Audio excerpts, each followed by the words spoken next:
ban vi proha to vinh pliam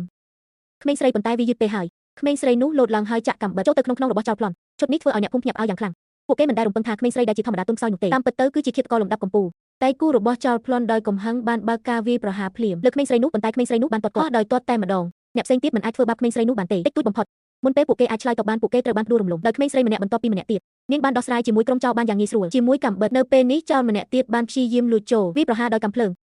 ដោយមិននឹកស្មានដល់ក្មេងស្រីនោះបានគេចវាងវាបានយ៉ាងងាយនៅក្នុងក្រសែភ្នែកដ៏រន្ធត់របស់មនុស្សគ្រប់គ្នាក្មេងស្រីនោះបន្តគេចពីគ្រាប់កាំភ្លើងដោយប្រើជើងដែលអាចបត់បែនបានបន្ទាប់មកនាងបានលោតឡើងលើអាកាសយ៉ាងលឿនហើយរវីកាំបិតនៅក្នុងដៃរបស់នាងដើម្បីរ៉ារ៉ាំងគ្រាប់កាំភ្លើងមុនពេលចោលអាចប្រតិកម្មបានគាត់ក៏ស្រាប់តែត្រូវបានសម្លាប់ដោយក្មេងស្រីឃើញដូច្នេះមេចោលក៏រំភើបចិត្តជាខ្លាំងគាត់ដើរទៅរកក្មេងស្រីនោះដោយមានកាំភ្លើងខ្លីមួយដើមនៅក្នុងដៃរបស់គាត់ក្មេងស្រីនោះបានវាយគាត់ចំច្រមុះគាត់បានខឹងសម្បាយ៉ាងខ្លាំងហើយត្រៀមខ្លួនរួចជាស្រេចការវាយប្រហារវិញជាលទ្ធផលក្មេងស្រីនោះបានចាប់ករបស់គាត់ហើយលើកគាត់ឡើងដោយទុកគាត់ឲ្យនៅជាប់នឹងខ្លួនមិនអាចធ្វើចលនាបាននៅលើអាកាស